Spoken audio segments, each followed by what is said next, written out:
menjelaskan materi kami tentang kerangka karangan dengan mata kuliah Bahasa Indonesia dan dosen pengampu Bapak Ferdinand SPD MPD.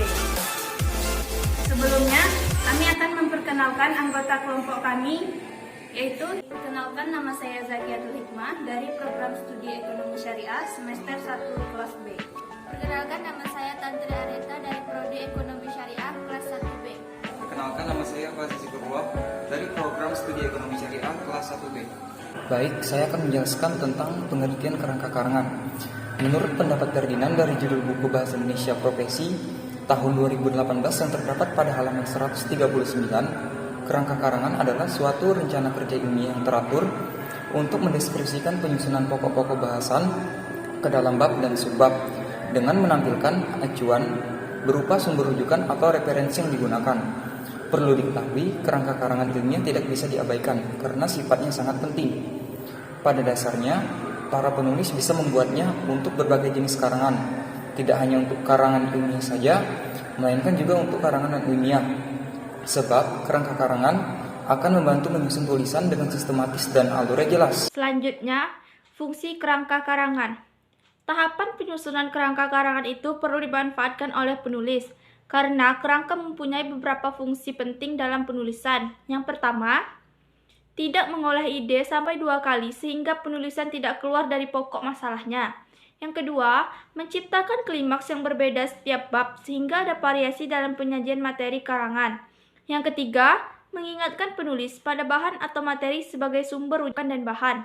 Yang keempat, membaca ulang karangan yang sudah selesai dapat menciptakan kembali reproduksi yang sama dari pembaca. Yang kelima, dapat dilihat dengan jelas wujud, ide, nilai umum, dan spesifikasi karangan. Dan yang keenam, berarti setengah karangan sudah selesai dilakukan atau merupakan tahapan akhir dari prapenulisan.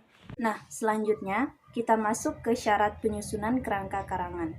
Melalui tahapan penulisan kerangka karangan, penulis perlu memerhatikan persyaratan penyusunan kerangka karangan sebagai berikut.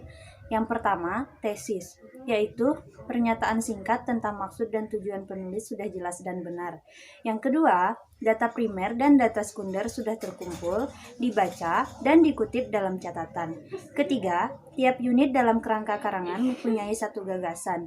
Keempat, pokok-pokok kerangka karangan disusun secara logis. Di antaranya, A. Unit pokok terinci secara maksimal. B. Tiap rincian ada kaitannya dengan unit atasan langsung.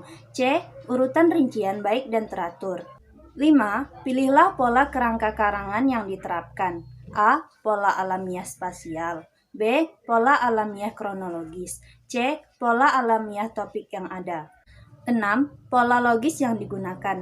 7. Pasangan simbol disusun secara taat asas dengan menggunakan sistem A. Sistem lekuk. B. Sistem lurus. C. Sistem gabungan. Contoh dari kerangka karangan. Tema, air. Judul, manfaat air. Air sangat dibutuhkan bagi makhluk hidup, baik manusia, hewan, atau tumbuhan. Air bisa mengobati rasa haus. Air dibutuhkan untuk mandi. Air dibutuhkan untuk mencuci pakaian, dan lain-lain. Jika tidak ada air, kita akan kekeringan. Mungkin itu saja penjelasan dari materi kami tentang kerangka karangan. Lebih dan kurang